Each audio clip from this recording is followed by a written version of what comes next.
Shalom. This is Hadassah Bat Sayawan returning with part 6 of the Kingdom of Heaven. This is the final segment of this study, and we're going to look at the many names of the Kingdom of Heaven. So let's get started. Hanawak and Aliyah, which is Enoch and Elijah, are living in Gan Odan in the presence of Al-Hayam, yet they did not die. They were taken up alive. And these two prophets are examples of how we will also ascend to the third heaven, to Gan Odan, which is the Garden of Eden, to our place of eternal rest. There will be no more sin, no more shame. Gan Odan is located between the spiritual and the physical, between the mutable, which is the changeable, and the eternal. There are 7 heavens, or rather 7 levels of the heavens. The first level is physical. That's the one we can see with our eyes, the sun, the moon, and the stars, all beneath the dome. The second level is where dark spirits dwell. This is where Satan and his fallen angels and the Nephilim spirits operate from within this realm, although they've been kicked out and they now dwell on this earth. Yes, they have. That's why we're seeing so much evil like we've never seen before, starting from more than 2 years ago. 2019, the ending of 2019. When exactly he was thrown out from second heaven? Don't know the exact date. But from the moment we saw this demic occurring, that was the beginning of him being tossed down to the earth. All right, him and his fallen angels. The Nephilim were always here because they're half-breeds, half spirit, half human. All right, so they always roam the earth as unclean spirits. But Satan and his fallen angels, they still dwelt in the heavenly realm, in the second heaven. That was their dimension. But now they've been cast down to the earth permanently and not to be able to enter into the heavenly realms ever again. Okay? It is hidden from our sight as it is spiritual, but their evil is evident, and their presence can and will manifest within our earthly realm only when we give them permission or invite them in. So when we watch things that we're not supposed to watch, or listen to music that we're not supposed to listen to, that's inviting him in, who will bring troubles in our lives. Anytime you are going through some serious spiritual battles, before you start crying out to the Most High, search yourself. I guarantee you, you invited the trouble in. You watch, whatever you watch, whatever you listen to,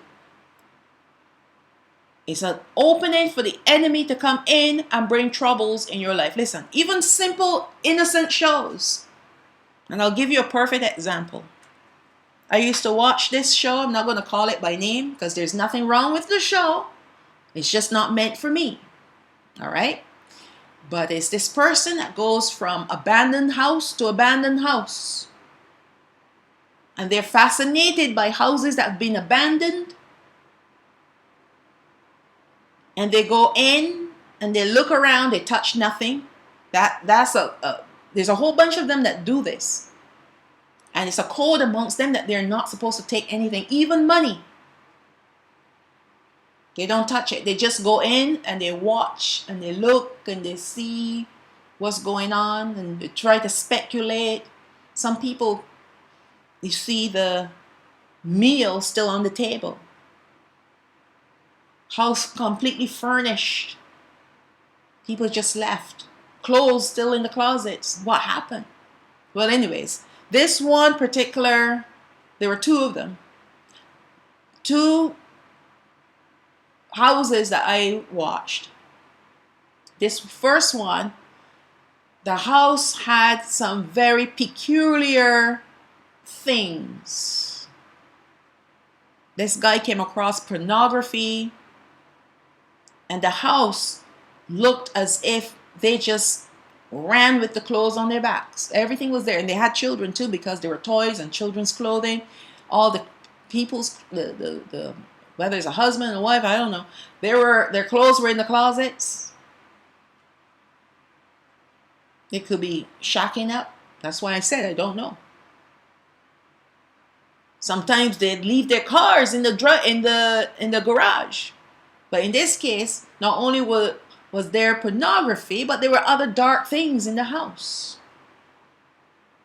And I thought, well, my soul didn't need to hear this. My spirit didn't need to see this. He didn't show the books, but he said something.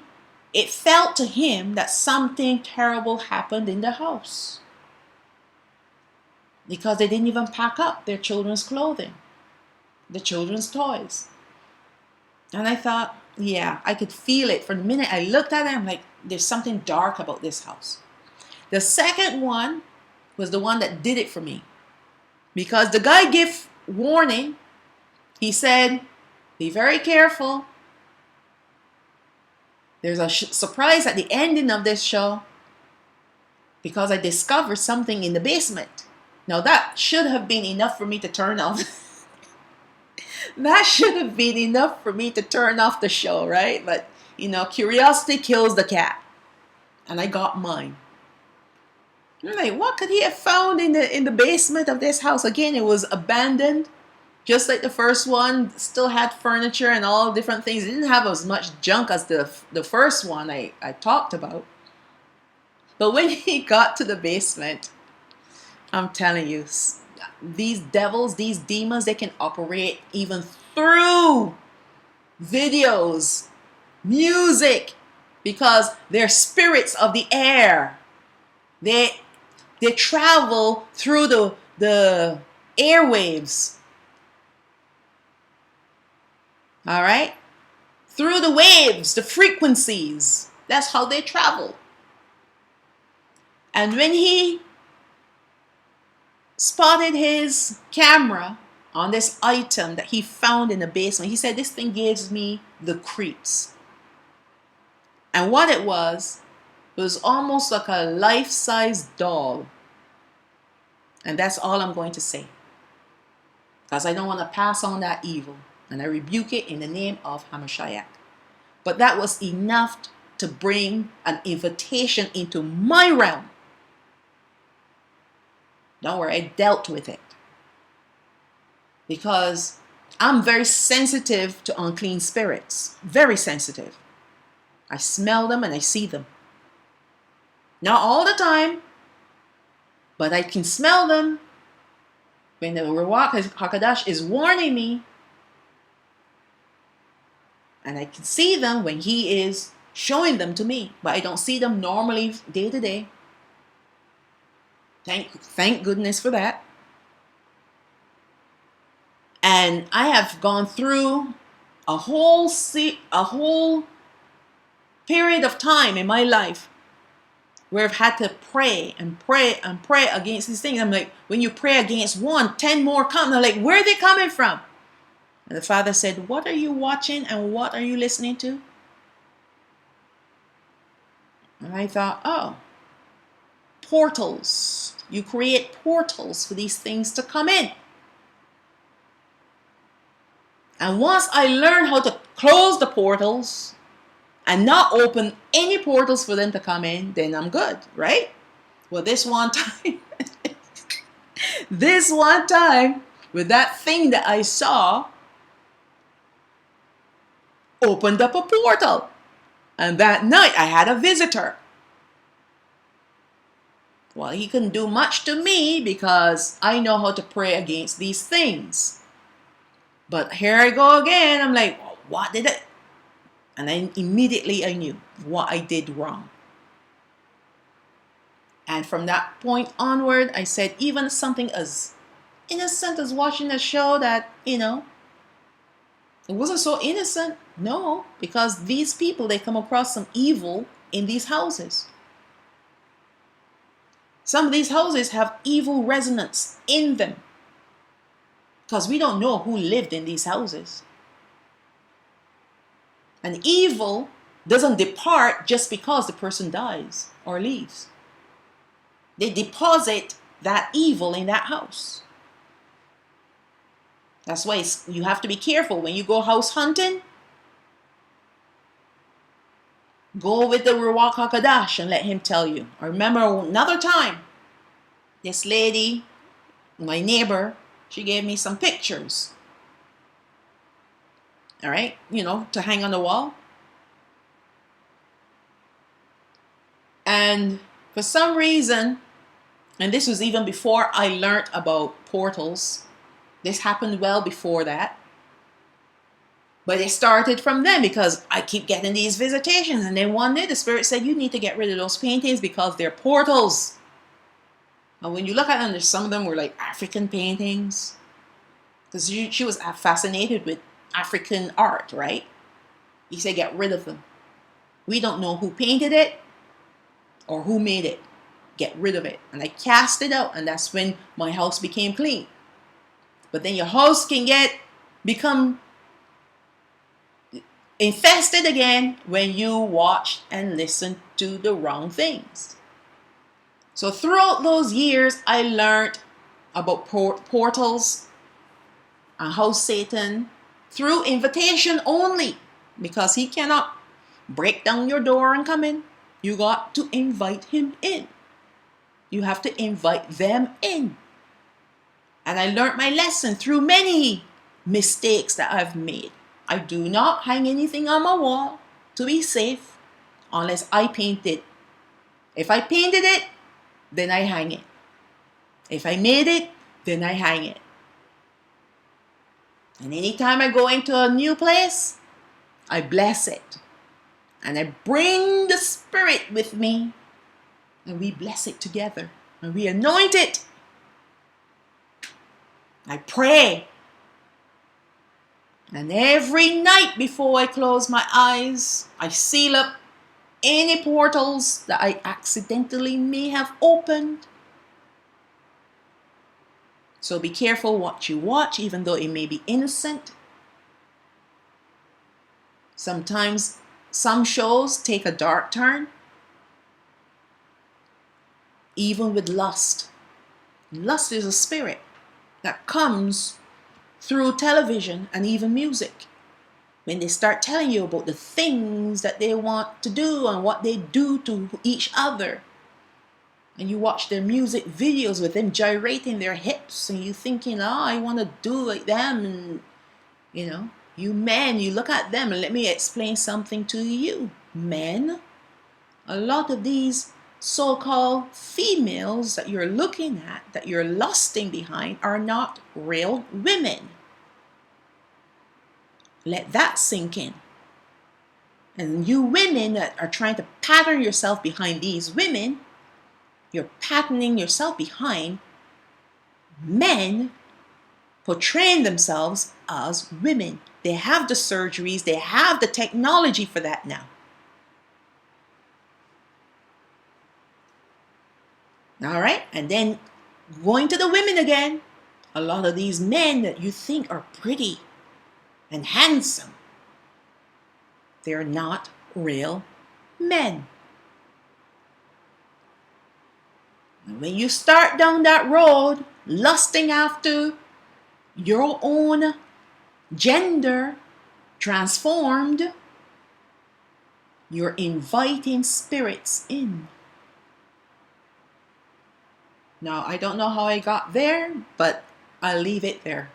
All right? That's a topic for another time. But just to warn you, there are evil spirits around us. And right now, evil is manifesting to a degree that we have never seen or heard of before, because Satan has fallen to the earth. He's been cast down by Ma'akaal. Michael the archangel has cast him down to the earth. Read the book of Revelation. It's not written in the order that it was first presented to Yawachanan.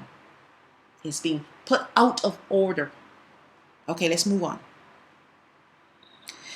Third heaven is where Gan Odan, the Garden of Eden, is. It is both spiritual and a physical place. It is both mutable and eternal. And something just popped into my head again. Now, when I explained to you about the experiences I had about watching that show about those two houses, and I realized the mistake that I made by watching this show, I had to repent. Yes, I do. Yes, I did repent. All right? This is how you start closing portal. You repent and you don't do it again. So I don't watch that show anymore. I stay safe. I watch natural shows like about, animals, dogs and cats. Real life shows about animals.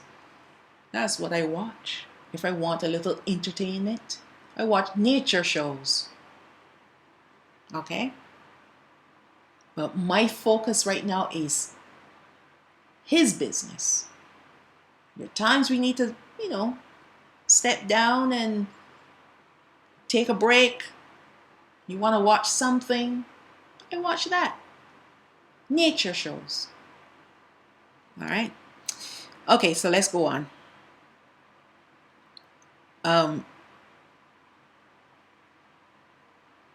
Third heaven, it is both mutable and eternal. Okay, so that's what Gan Odan is. It's both spiritual, physical, mutable, and eternal.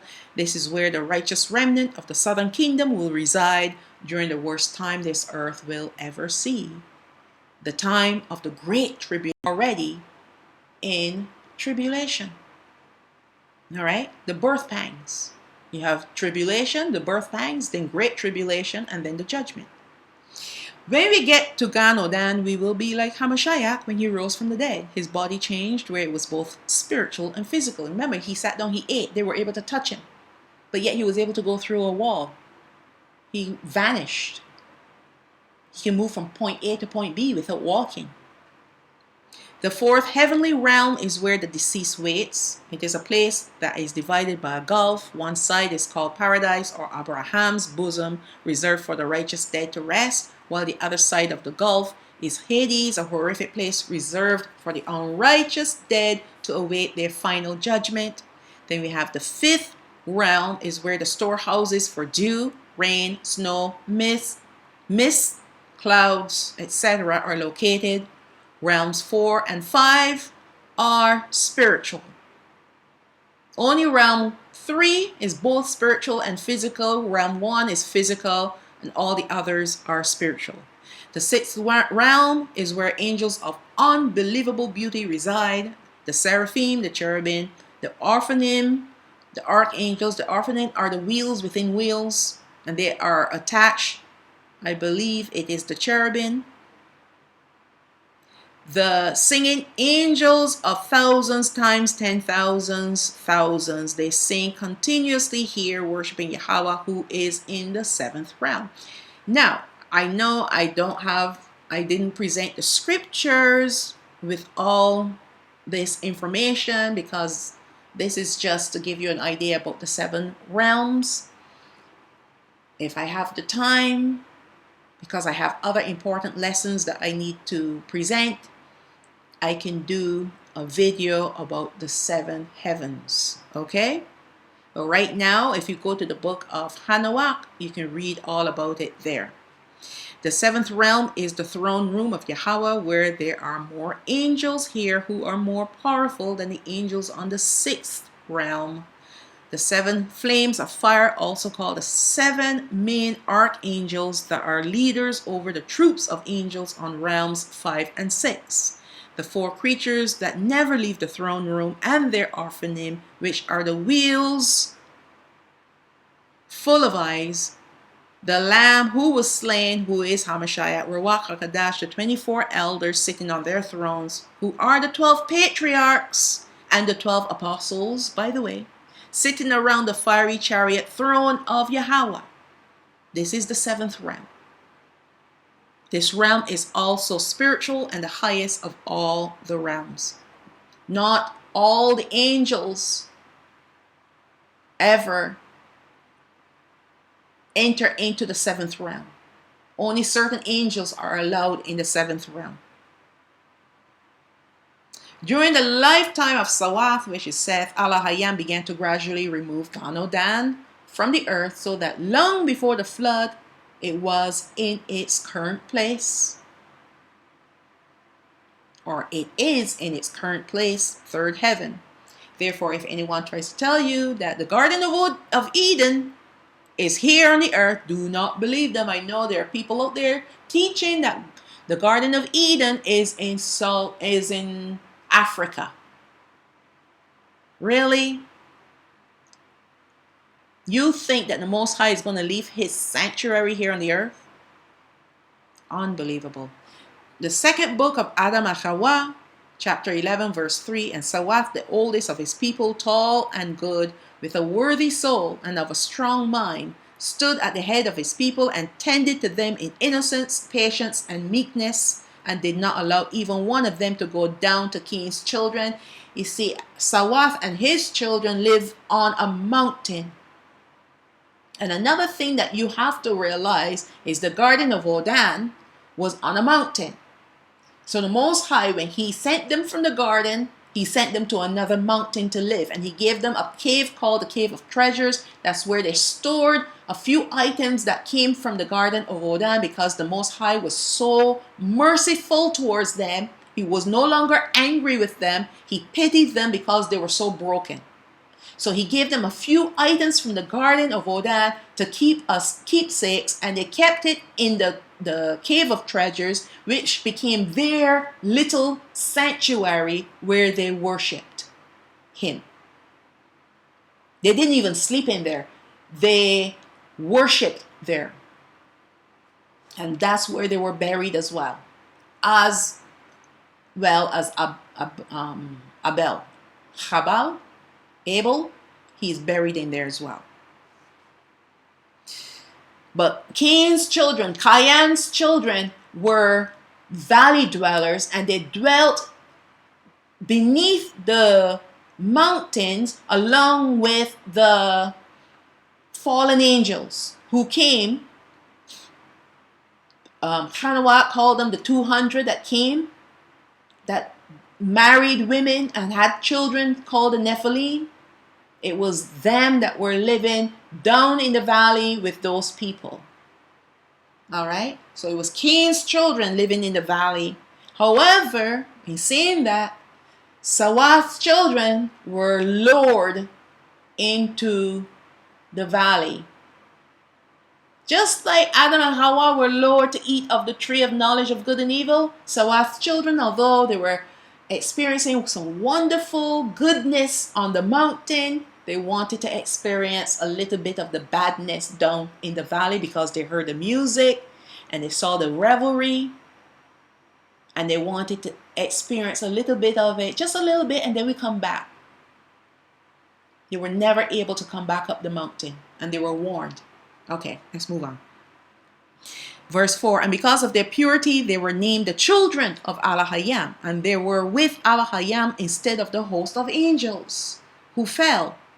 For they continued in praises to Allah Hayam and in singing songs to him in their cave, the Cave of Treasures. That was their sanctuary. Then Sawath stood before the bodies of his father Adam and of his mother Hawa, and he prayed night and day and asked for mercy for himself and his children, and that when he had some difficulty dealing with a child, Allah Hayam will give him counsel. Now, he wasn't praying to the bodies of his parents. No, he was not. He was praying to Allah Hayam, but their bodies were in the sanctuary. And the Most High permitted it because they were the first man and the first woman. Okay? Most High permitted them to remain in their little sanctuary because they were the first man and the first woman. And the first, well, actually, Cain was the first son, but Cain and Abel was the second son, and he was also buried there because he was there before. He died before his parents were well, before they died. Getting all tongue twisted there. But that's where they're worshipped. And you might think, but dead bodies is not defiling. This is all before the laws and all these different things. Remember, this is in the beginning. The Most High permitted a lot of things because the law was not yet given. And He allowed certain things to happen. But once the understanding came through the law, then we cannot break the law and say, well, our Adam and Hawa were buried in the tomb and you can go into the tomb and worship there. No, you can't do that. Not anymore. All right. Verse 6. But Sawath and his children did not like mundane work, but set themselves to do what? Heavenly things. They didn't like laboring. All they want to do is worship. Because they had no other thought other than praises, worship, and psalms to Allah. Verse 7. Therefore did they at all times hear the voices of angels. They were so elevated in themselves that they could hear the voices of angels when they were praising and glorifying Allah from within the garden. But guess where the garden was? Let's read on. Or when they were sent by Allah on an errand, or when they were going up to the heavens. So they saw the angels going up and down from the heavens to the earth. Verse 8. Because of their own purity, Sawath and his children heard and saw the angels. The garden was not far above them, only about 15 heavenly cubits. 1 heavenly cubit is equal to 3 cubits of a man, altogether 45 cubits. So they could see the garden above them because the Most High had taken it from off the earth. Verse 10. Sawath and his children lived on the mountain below the garden. They did not sow nor reap. They made no food for the body, not even wheat, but only enough for offerings. They ate the flavorful fruit of the trees that grew on the mountain where they live. That's all they lived on, fruits.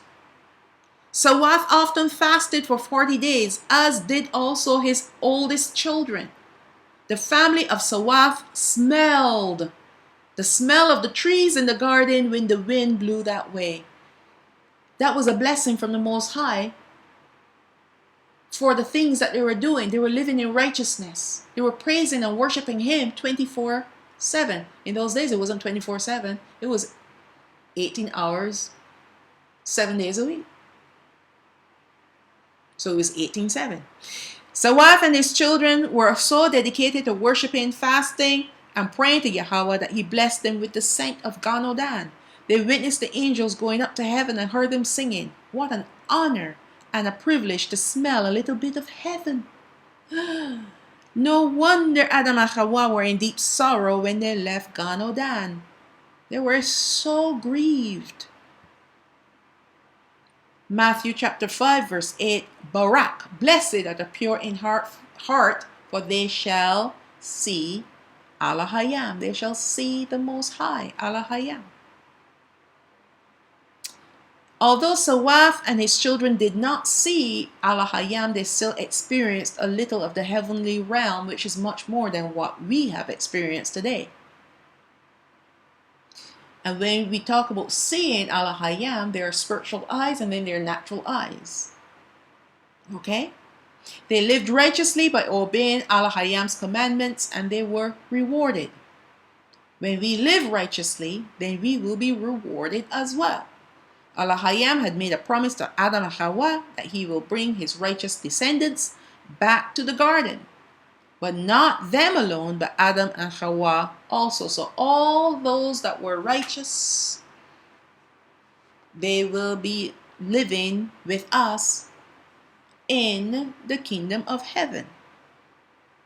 Not when we are there up in third heaven when it comes back to the earth. Had to clarify that. The dead will not rise again until the millennial reign of Hamashiach. Now the book of, it would be the first book of Adam and Hawa, because there are two books. The first book of Adam and Hawa, chapter 10, verse 8. But Allah Hayam said to Adam, I have made you a promise.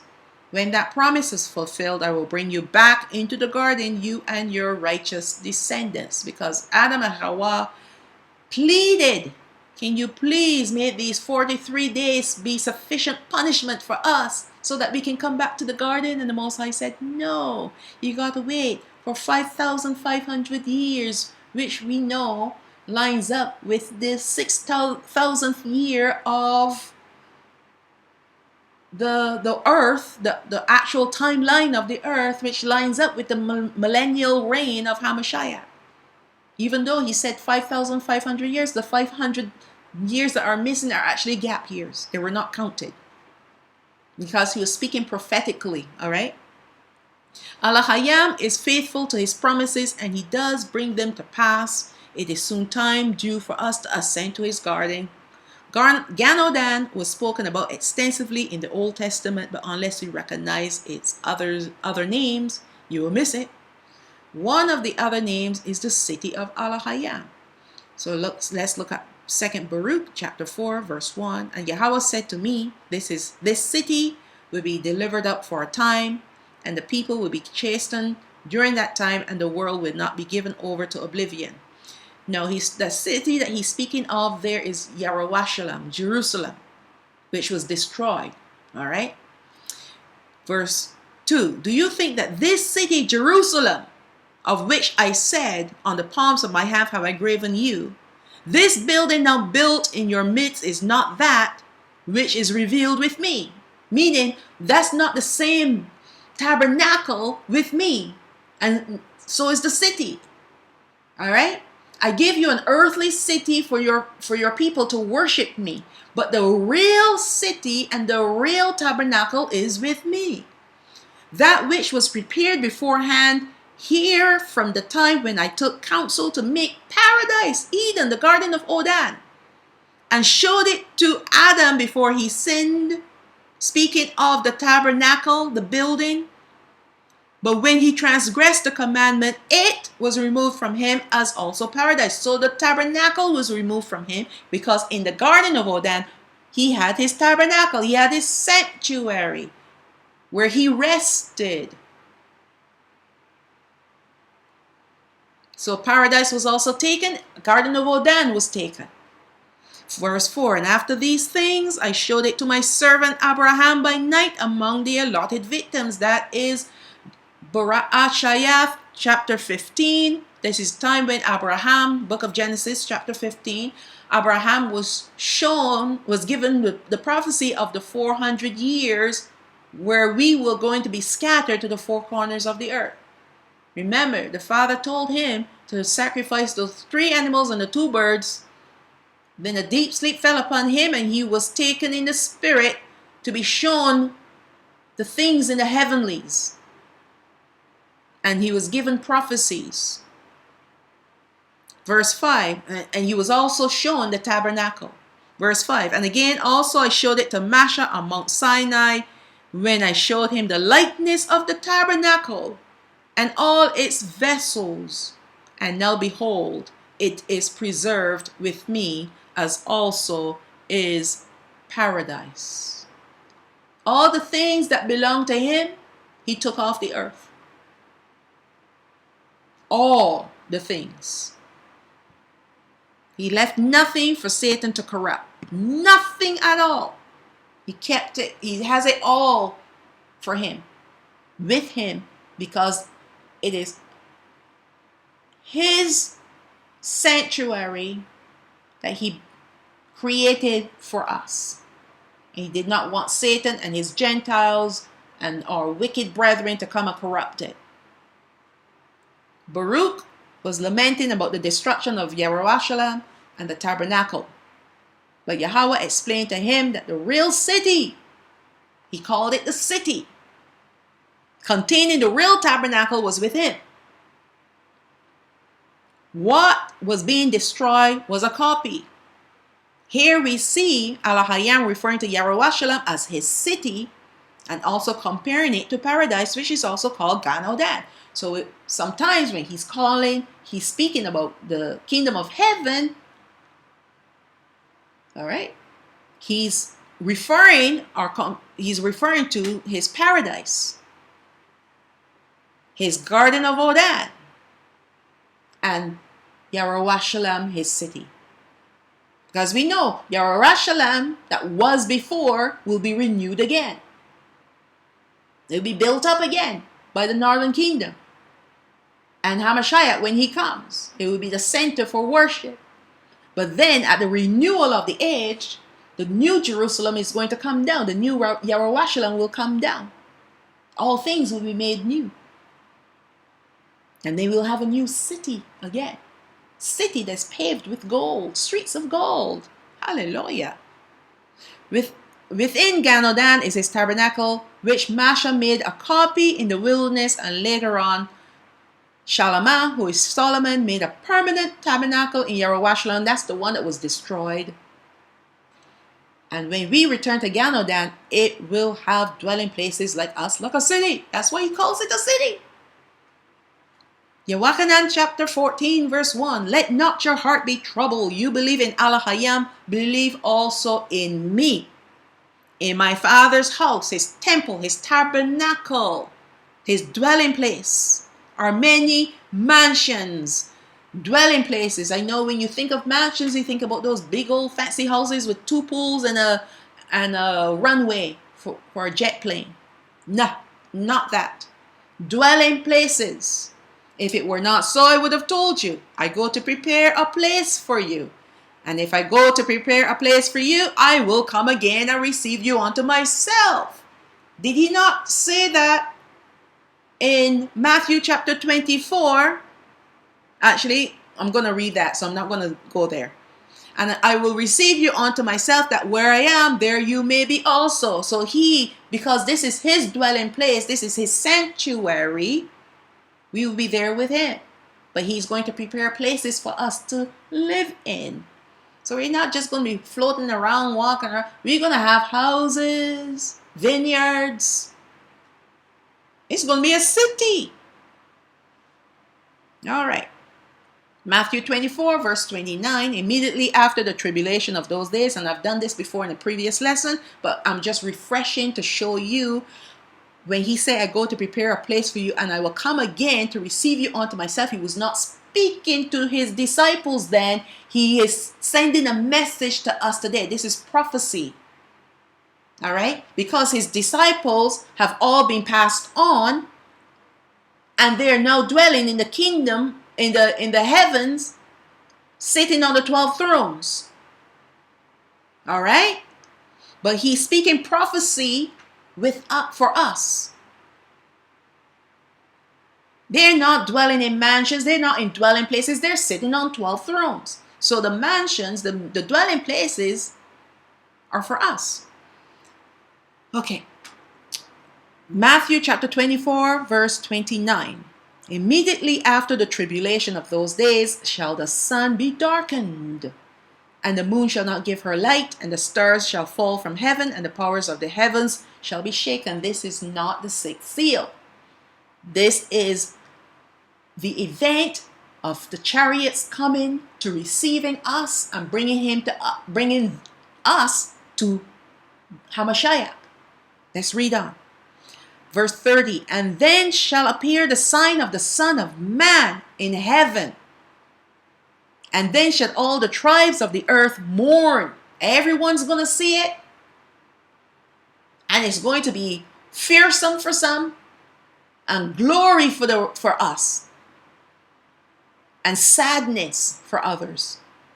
Great sadness. We'll be weeping, crying, because they realize what they've just missed. And they were wrong. And the stars and the moon shall not give her light. Oh, sorry. Wrong verse. Excuse me. Then shall all the tribes of the earth mourn, and they shall see the Son of Man coming in the clouds of heaven with power and great glory. This is not his second coming. No, it's not.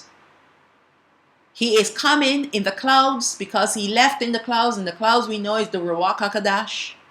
And the angels, the two angels told his apostles, the same way you see him leave is the same way he will come again to receive us unto himself. This is not the second coming of Hamashiach. This is him receiving the southern kingdom with great power and glory. All right? Verse 31, and he shall send his angels with a great sound of a trumpet, and they shall gather together his elect from the four winds, from the one end of the heaven to another. And that's how we know it's the southern kingdom. We're the only ones, the only kingdom that were scattered to the four corners of the earth. Most of our northern kingdom brethren are in Africa. All right? Verse 32, now learn the parable of the fig tree. When the branch is yet tender and puts forth leaves, you know that summer is near. So likewise, when you shall see all these things, know that it is near, even at the doors. Now, in the earlier verses, he is giving you an itemized list of things that are going to happen. Wars, rumors of wars, false Christ, false prophets, all these different things are going to happen, and then you will be taken. Verse 34, verily I say unto you, this generation shall not pass till all these things be fulfilled. Meaning, we are going to see, and we will see, when we see all these things taking place, then the next thing that will happen, that will take place and be fulfilled, is the appearance of the sign of the Son of Man in the heavens, coming to collect his people. And that's why we are called the fig tree generation, because we are experiencing these birth pangs, the tribulation right now. And we're seeing everything that he's spoken about. So all we're waiting for right now is for that glorious moment when the sun is darkened in the sky and the moon will not give her light. Remember, there is going to be a period of time when they both will be in the sky together. And that does not happen very frequently in the month. I covered that in the previous lesson. All right. So when you see all these things happening, you know that his coming for us is very near. Even at the doors. We had a storm here a few days ago. We had a thunderstorm here, and the thunder was cracking. I was expecting the sky to split open. That's how loud and cracking it was. All right. I'm asking him, is this the time? Is this it? Because we are waiting in great anticipation and expectation for his coming. But it's not going to be like thunder and lightning. That was just my foolish self, right? It's going to be with a great sound of a trumpet. And it's not going to happen in the night. This thunder and lightning was happening in the night, but like I said, it was just my foolishness, right? You know, sometimes we're allowed to be a little foolish, but it's going to happen in the daytime because the sun is going to go. The sun is going to lose some of her light. It's going to be darkened, and the moon is not going to give her light. So that sounds like it's a daytime event. All right, gotta use the common sense here. And there's going to be a sound of a trumpet, and that's how you'll know that it is time to go home. Now, people that hear this and see him, because people are going to see him in the clouds. It's going to be a worldwide event because he's gathering us from the four corners of the earth. And when this happens, it'll be joy for us because we know, hey, we're going home. Drop everything and just run. Run for the chariots, right? And the others, they're going to be scampering, right? They're going to be mourning. Verse 35, heaven and earth shall pass away, but my words shall not pass away. Every word that he speaks will come to pass. Revelation chapter 21, verse 1, and I saw a new heaven and a new earth, for the first heaven and the first earth were passed away, and there was no more sea. This is the renewal of everything, the earth, the heavens, and our city. Okay? Verse 2, and I, Yochanan, saw the holy city, New Jerusalem, coming down from Alahayam out of heaven. Call it the holy city. And is coming out of heaven, prepared as a bride, adorned for her husband. And what makes the New Jerusalem a bride is us dwelling in there. We're the real bride, but us together with the city, dwelling in the city, becomes the bride of Hamashiach. And I heard a great voice out of heaven, because he's not going to displace us and bring down the New Jerusalem. We're one with the city. We've always been one with our land. That's why, because of the innocent blood that was shed in the land, blood has to be shed to cleanse it. All right? So the New Jerusalem coming out of heaven, prepared as a bride. Who is the bride? We're the bride. But together with the city, it is the bride of Hamashiach. Verse 3, and I heard a great voice out of heaven saying, behold, the tabernacle of Alahayam is with men, and he will dwell with them, and they shall be his people, and Alahayam himself shall be with them and be their Alahayam. And that is the completion, the fulfillment of the covenant. Remember what the covenant really is. The covenant is that we will be his people and he will be our Alahayam. That is covenant. And this is the completion of the covenant, the fulfillment of the covenant. Never again to be broken by us. Revelation 21, verse 9, and there came unto me one of the 7 angels who had the 7 vials full of the 7 last plagues, and talked with me, saying, come here, I will show you. Forget that word cone. It's supposed to be come here, I will show you the bride, the Lamb's wife. And he carried me away in the spirit to a great high mountain. You see, everything to do with Alahayam is a mountain. Mount Horeb, mountain. Mount Sinai is the same as Mount Horeb, yes. Mount Moriah, mountain. Where Garden of Eden was, on a mountain. Where Adam and Hawa were placed, on a mountain. Everything has to do with mountains with Alahayam. Mount Sinai, obviously, because it's called a mount, right? So he's taken in the spirit to a great and high mountain and showed me that great city, the holy Jerusalem, descended out of heaven from Alahayam, having the glory of Alahayam, and her light was like unto a stone most precious, even like jasper stone, clear as crystal. All right? Obarai, the book of Hebrews, chapter 11, verse 8. Now we're going to go through some scriptures to show you what the kingdom of heaven was referred to by other names. By faith, Abraham, when he was called to go out into a place which he should after receive for an inheritance, obeyed. And he went out not knowing where he was going. This is when he left Ur. By faith, he sojourned in the land of promise. He was living in Canaan, his land. He didn't even know it. Because it was not intended for him. It was intended for his offspring.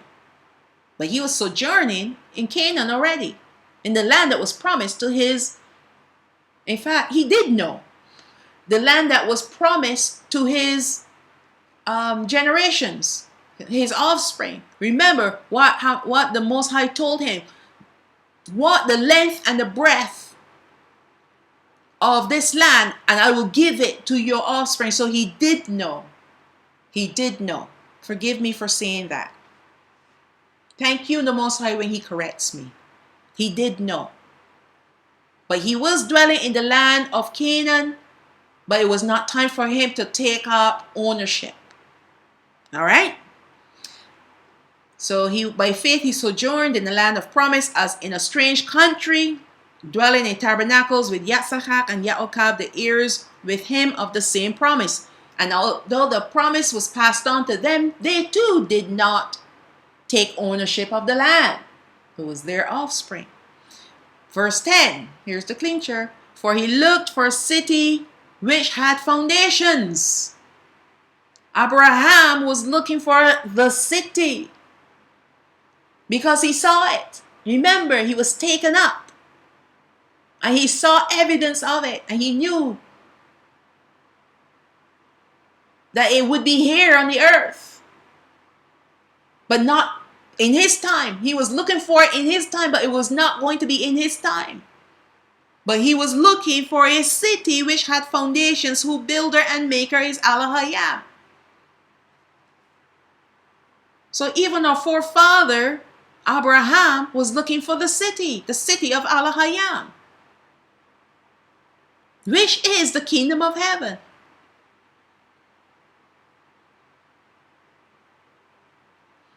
Obarai, which is the book of Hebrew, chapter 11, verse 13, same chapter, few verses down. These all died in faith, meaning our forefathers, the patriarchs, not having received the promises, but having seen them afar off. The Father gave them vision and prophecies, which were his promises, and were persuaded of them and embraced them. This is what we need to do.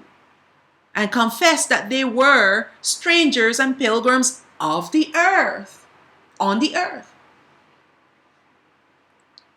We are strangers and pilgrims on this earth until our land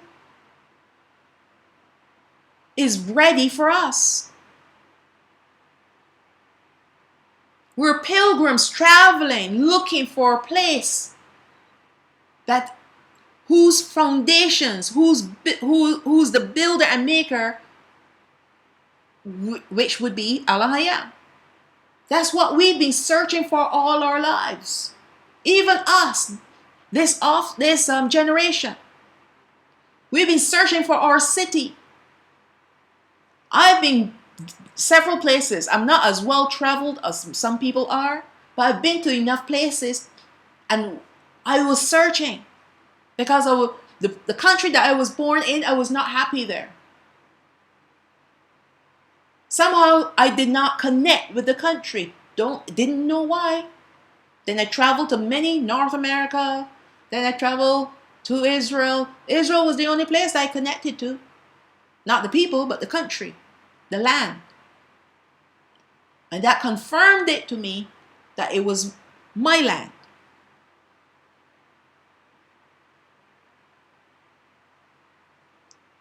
We have been pilgrims on this earth, especially us that have been scattered. We have no land. We're the only people that have no land. All other peoples can tell you the name of their land based on their nationality. Chinese come from China. Japanese come from Japan. Indians come from India. Where do the black folks come from? There's no land called black or Negro. Oh, there was a place called Niger, but that's in Africa. That was not our land. We ran there. But if you call us by our correct name, Yashra'al, then you know, without shadow of a doubt, who we are. If you call us and what our land is, where our land is. If you call us Yahawada, Judah, then you know that we come from the land of Yashra'al, the province of Yahawada. But they gave us a color and said they're black. So what belongs to us? What land belongs to us? And that's why we've been traveling all over the place trying to find ourselves. We've been told that all we are was slaves, but we know the awakened ones, we know better. And now that we know the truth, now we know what we've been searching for, now we can work towards that. Let them have the land for now. Judgment is coming to them. We don't have to go fight anything anymore. We don't have to go fight any more wars. If you read the book of Revelation, the Most High does all the fighting himself with the sword in his mouth. No more fighting for us. We've done all that we can do. All we need to do is maintain our covenant with him by walking obediently. Obeying, meaning that we're obeying his commandments. That's all we need to do. Walking in obedience, living in righteousness and in holiness. That's all we need to do. And if he's giving you a work to do, you do that too. Don't ask him how, where, why, or want money. Just say, point me in the direction and I will go. All that you say for me to do, I will do. Because you're not working for earthly treasures. You're working to earn heavenly treasures. All right. So we have been pilgrims on this earth, strangers, don't fit in any other country except our own. Because it was created just for us. Verse 14, for they that say such things declare plainly that they seek a country. They too were seeking a city, a country. And truly, if they had been mindful of that country from where they came out, they might have had opportunity to have returned. So if I felt in myself that my country was the country that I was born in, or the other countries that I've lived in, then I would feel compelled to go back to those countries. But I do not. I don't want to see those countries again. I want to go home to be with my Father. I want to go to my city. Enough of these evil, wicked nations around us doing their wickedness. And we have to endure. Enough. We don't belong here.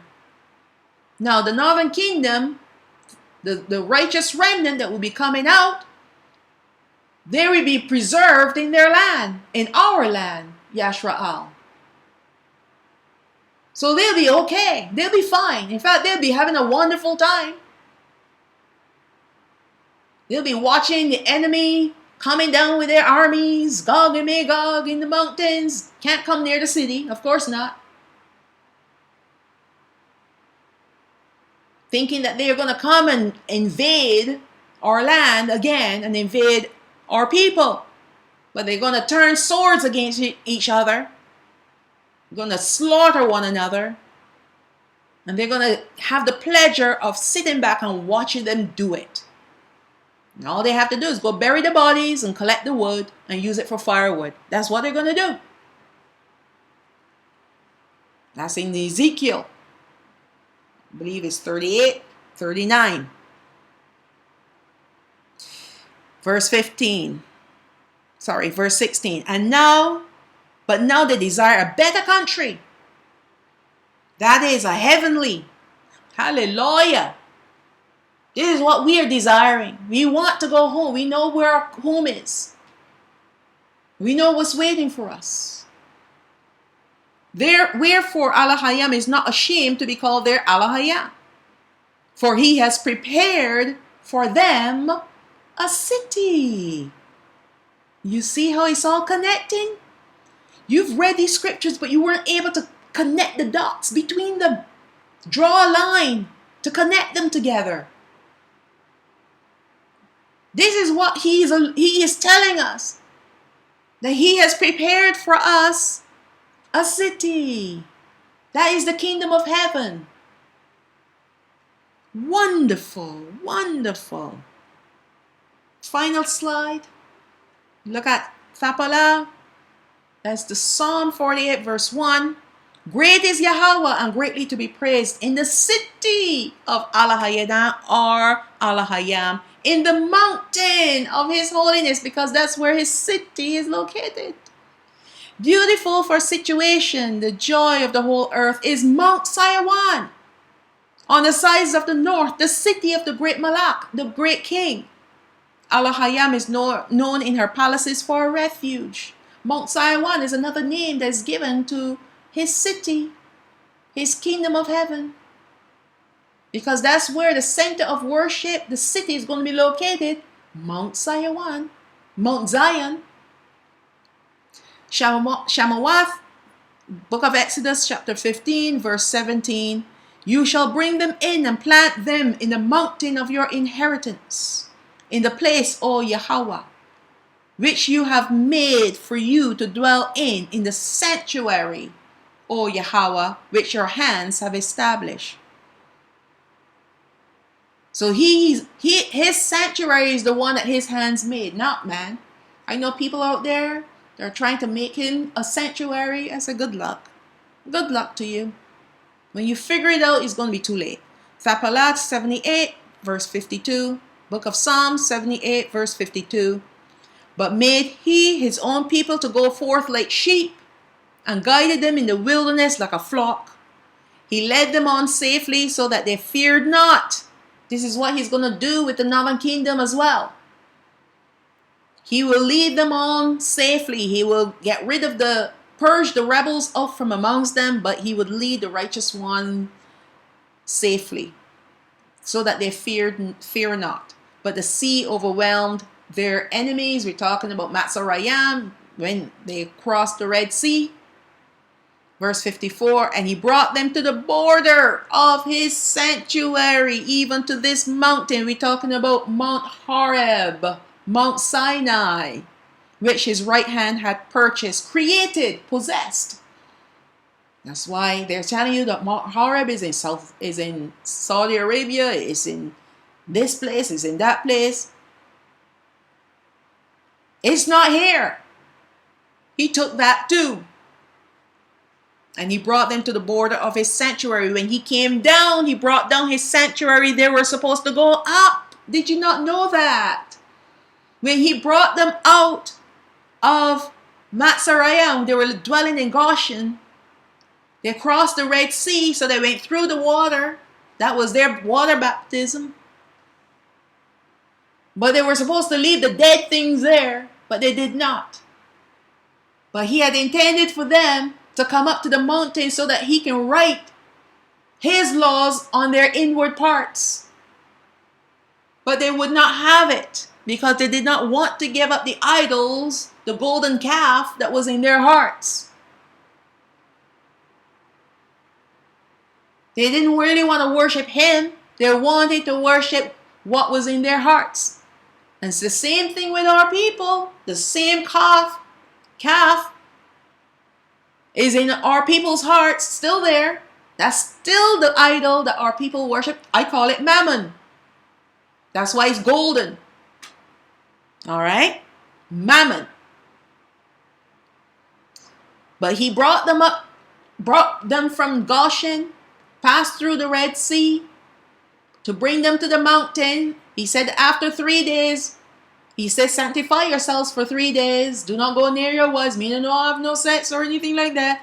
Then ye come up to the mountain, and I will give you my laws. I'm going to write them on your heart. Remember, he gave them the laws beforehand. Yes, he did. All 10 laws. And they said, all that you say we will do. So now he wanted to write these laws on their hearts. But when he came down, that idol in their heart start to tremble. And they too started to tremble. And they said, no, we can't go up. You go up for us, Masha, and then come back and tell us what to do, and we will do it. But they were supposed to go up. But the Most High, in his infinite wisdom, knew that they would not have come up. He always makes provision. Always makes provision. From the foundation, before the foundations of the earth were laid, or was laid, he knew everything that was going to happen, even this. And he made provisions all along the way because he knew that there was going to be a generation that would be raised up that will cast away that golden calf called Mammon out of their hearts and serve him and him only. All right? So this mountain, he deals only with mountains. All right? And he brought them to the border of his sanctuary. Why did he do that? Because he wanted them to come and dwell there with him. So he already had plan B, which was to make a copy of the sanctuary and bring it down to them. Can you imagine? He came down from the mountain to dwell with them in the valley where they wanted to live. Yasha'oyah 2, the book of Isaiah chapter 2, verse 2. And it shall come to pass in the last days, these are the end times, that the mountain of Yahweh's house, his tabernacle, shall be established on the top of the mountains, and shall be exalted above the hills, and all nations shall flow unto it. This is the millennial reign of Hamashiach, when he brings down the kingdom of heaven with us. And he set up his millennial kingdom on Mount, actually it would no longer be called Mount Olives, it would be called Mount Sinai. Sorry, not Sinai. Mount Sinai, because he's going to split Mount Olives. And he's going to raise up the middle. Actually, he's not. I'm getting all tongue-tied. This is coming on to the end, so please forgive me. He's going to split open the Mount of Olives, and then he's going to plant the kingdom of heaven like a plateau in the middle, because it said it's going to be like a great valley. All right? So that's where it's going to be planted, right there in the middle, because he does not deal with valleys, he only deals with mountaintops. So that's where the kingdom of heaven is going to be reestablished here on the earth. And it's going to call, the mountain itself now will be renamed Mount Sinai.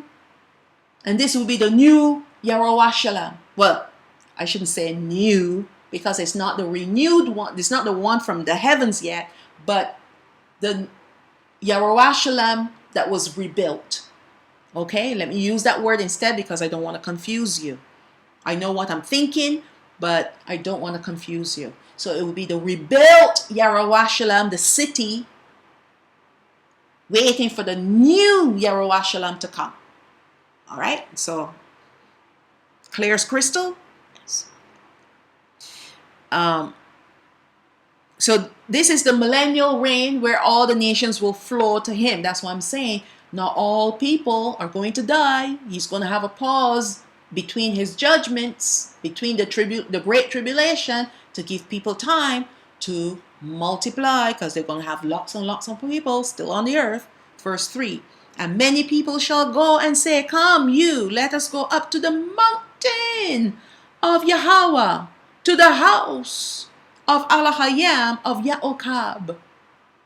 And he will teach us of his ways, and we will walk in his paths. For out of Sion shall go forth the law and the word of Yahweh from Yerushalayim. This is what's coming.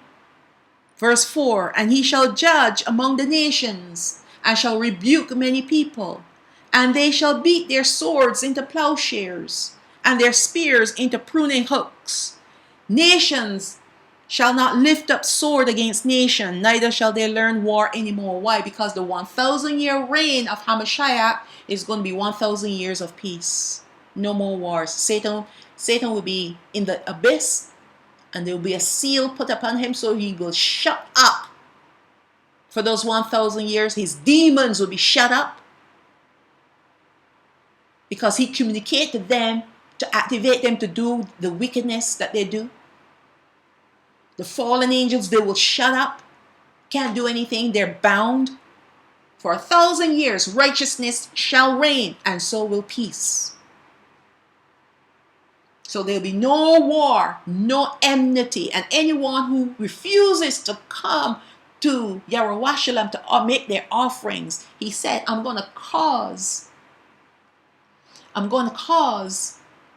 a drought. That's the first thing that he's going to do. And if you persist and not come to worship him in his holy mountain, he said, I will cause you to melt on your feet.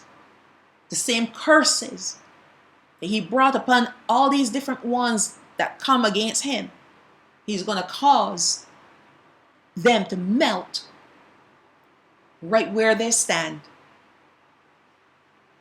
All right? Everyone must come and make their offering to him. Zechariah chapter 14 verse 4. Final scripture. And his feet shall stand on that day upon the Mount of Olives. Now this is him establishing his Mount Zion, the kingdom of heaven coming down,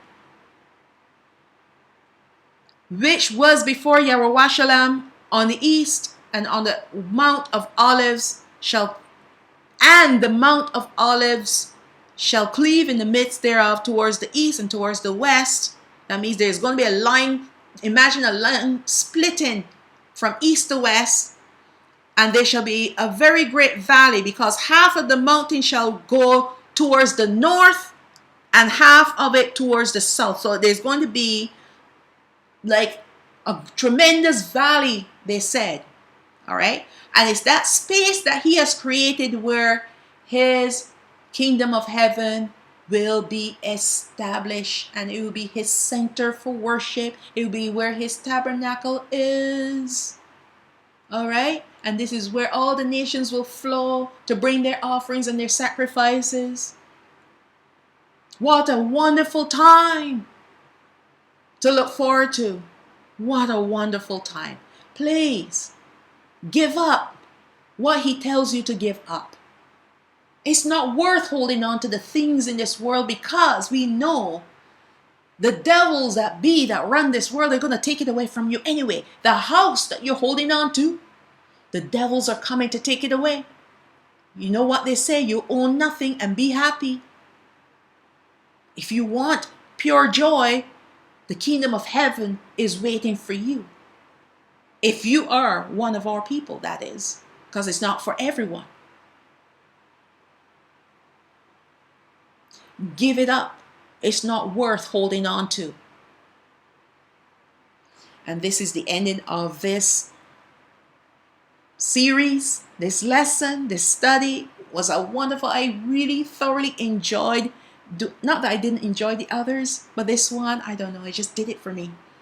I guess because it is a touch of the chariots of Yashrael, and it's a touch of the second exodus into the wilderness, a touch of the covenant.